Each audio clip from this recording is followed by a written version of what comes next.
Amen. Indeed. Hallelujah. Purihin, purihin, purihin ang malakas si Yahweh El Shaddai. Glory to God. Glory to Christ Jesus. Salamat sa ating Panginoon, Brother Bay. Salamat, Sister Rosini. Amen. Sa katatapos lang po nating banal na misa na pinangunahan po tayo ng ating minamahal, Reverend Father Nike Solis. Glory Amen. to God.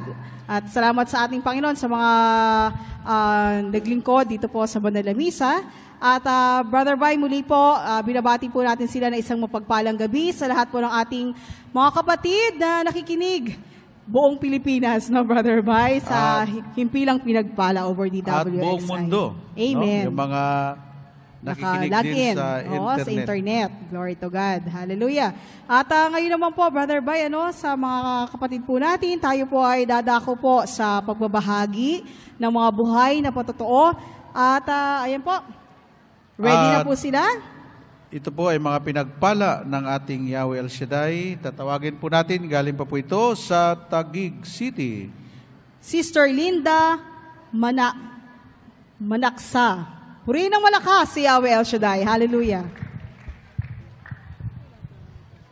Magandang gabi po sa inyo lahat, mga brothers and sisters, lalong-lalo na po sa ating servant leader, Brother Mike Bilarde, at sa kanyang may bahay, Sister Bilin.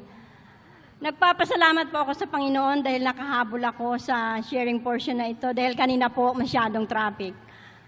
Ang una ko pong ipapatutuo, yung nagkasakit po ang aking brother husband, na mild stroke siya po. So ngayon po sabi ng doktor, kailangan daw siyang i-CT scan dahil may pumutok daw na ugat sa kanyang ulo. Pero hindi ko po inaangkin na totoo yun. Ang ginawa ko po, bago siya isalang sa CT scan, nagsalmo po ako at nilagay ko po ang panyo sa kanyang ulo. Praise Lord, dahil pagdating po ng resulta ng CT scan, negative po lahat. Kaya nagpapasalamat ako sa Panginoon.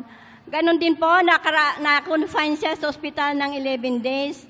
Nagpapasalamat po ako sa Panginoon, sa aking mga sisters, sa aking mga kapitbahay, na nagbigay ng panalangin at support nila, lalong-lalo na sa mga pinansyal. Gumaling po ang brother husband ko at normal na siya ngayon. Ang susunod ko pong ipatutuo, yung nilalakad ko po, yung pensyon ng SS ko, marami pong ng brother husband ko, marami pong pagsubok na dumating dahil nagkaroon po ng problema sa kanyang first name, sa kanyang family name. So, nahihirapan akong lakarin. Wala po kaming sapat na pinansyal dahil yan lang po ang aming inaasahan.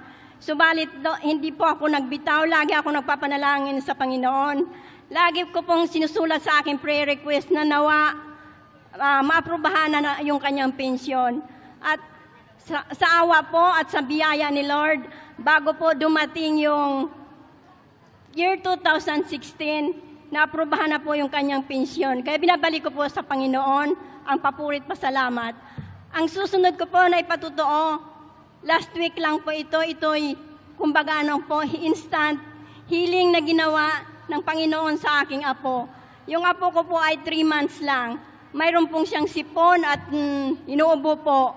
Gabi po yon. So sa pamagitan po ng langis na tinataas natin dito sa gawain, ang ginawa na instrumento ng ating Panginoon, hinaplusan ko po ang kanyang likod at dibdib. At nagsalmo po ako ng 2 beses. Awa po ng Diyos. Sinabi ko po sa Yahweh na, Lord, pagalingin mo lang ang anak ko, ang apo ko, makatulog siya ng mahimbing.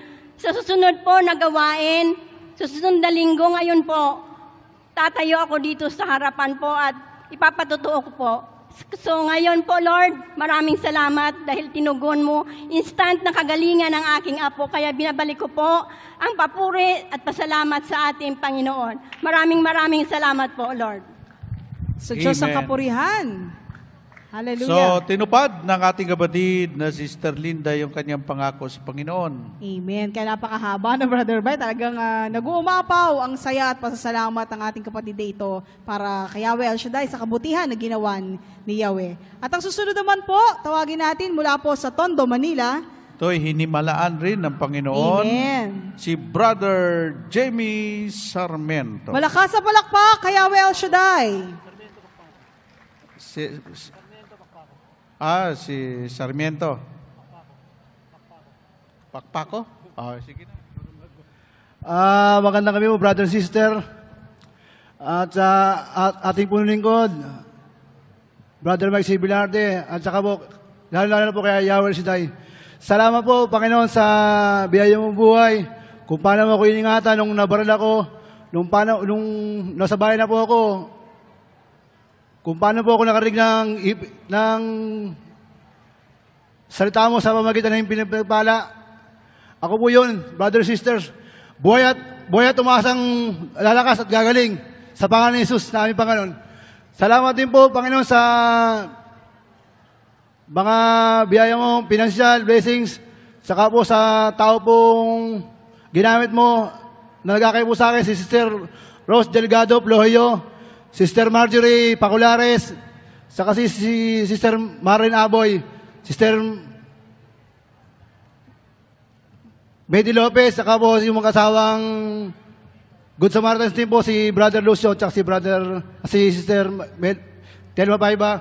At saka po, dinilig po ng Panginoon yung daing ko na matulungan ako magpa-therapy sa pamagitan po ng lingkod po ng Diyos na si Director Ma'am Stella Banawis. At saka po sa all ECC staff. At saka po, Panginoon, salamat din po sa panglimang walk of faith ko po. Gumamit lang po ko ng tungkod kasi dama ko po yung nakalakad po ko ng wala akong tungkod ng panglimang walk of faith ko po. No, turning back sa paglilingkod. Yun lang po ang mapangako ko sa iyo, Panginoon, na ingatan mo po ako. Divine guidance, divine provision, divine wisdom, divine knowledge, divine power. Salamat po, Panginoon, sa ipilang pinagpala. Salamat din po sa nag-pray-over po sa akin sa Amor Solo. Si Brother Meding Cabello, si Brother Albert Sanggalang, si Brother Gillian Javier po. Salamat din po, Panginoon, sa biyaya mong kalakasan, kalusugan. Salamat din po sa ipilang pinagpala. Salamat po. Salamat Praise the Lord. sa ating Purihin ang Panginoon. Lord Palakpakan of naman God. natin ang Panginoon. Woo! Salamat sa kagalingan. Yung ginawa ng Diyos sa ating kapatid, si Brother Jim, no? Amen. Gagawin din niya sa mga taong nananalig at sumasampalataya sa Kanya. Amen? Amen. Glory to God. Ang susunod po, Ito po itatawagin natin galing pa po sa San Pedro, Laguna. ang ating kapatid, Brother Cedric Yabut. Malakas na palakpak kay Yahweh El Shaddai. Magandang gabi po sa inyo, brothers and sisters. Kay Yahweh El Shaddai, salamat at nakarating ako dito. Tsaka hindi lang po nakarating. Ngayon, nandito na ako sa harap nyo, mga brothers and sisters. Magpapasalamat lang po ako sa paggabay sa akin ng ating Panginoon dahil po hindi po ako nag-aral ng Marine. Hindi po related dun yung mga pinag-aralan ko.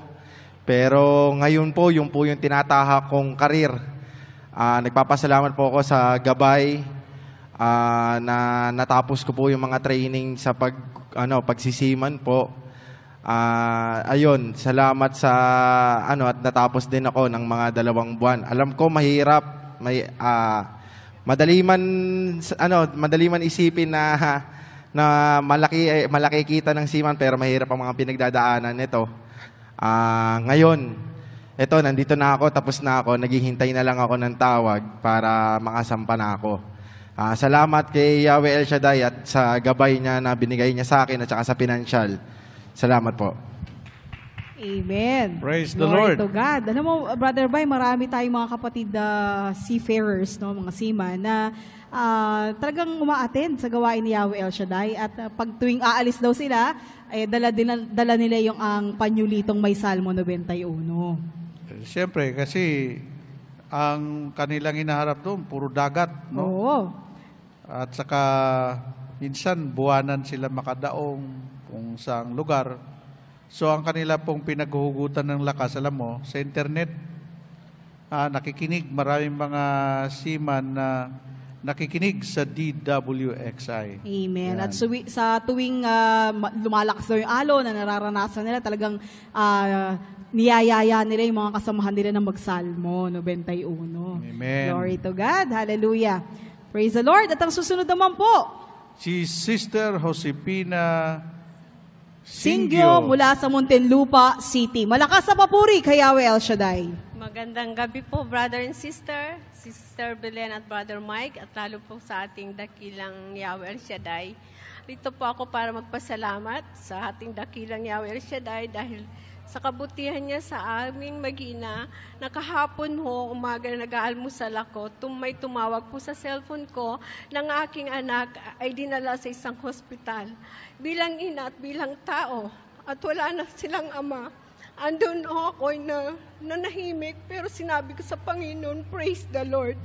At time na yun, sa kinaupuan ko hanggang mga hapon, ako po hindi na nakakaalis sa kinaupuan ko, kundi magsalmo at magdasal, at laging nagpapasalamat sa Panginoon na bigyan niya ako ng tatag ng loob, ng kalakasan, at ang aking anak, ay aangkinin ko na siya aking dakilang manggagamot na ang aking anak ay bibigyan na niya ng kagalingan, instant na kagalingan, sapagat ako'y walang magagawa, ngunit ang aking dakilang manggagamot si Yahweh Sirei, siyang kikilos, at ang banal na Espiritu, ang ating Hesukristo, siyang gagawa ng himala sa aking anak, at magdamag hanggang kanina umaga. Ang aking anak hindi pa makausap, pero purihin ang Yahweh El Shaddai. Dapat ng 9 o'clock, ang aking anak nakausap na, salamat Panginoon sa kabutihan mo at sa financial na binigay mo sa amin at sa suporta ng buong pamilya ko na ang love and unity pinagkaloob mo po sa amin. Salamat. Walang hanggang pasasalamat po po na tuwalati na alam kong aking anak ilalabas na sa emergency room at siya magaling na Panginoon. Walang hanggang pasasalamat. Purihin ka. Hallelujah, hallelujah. Glory to God in Jesus' name. Amen and amen.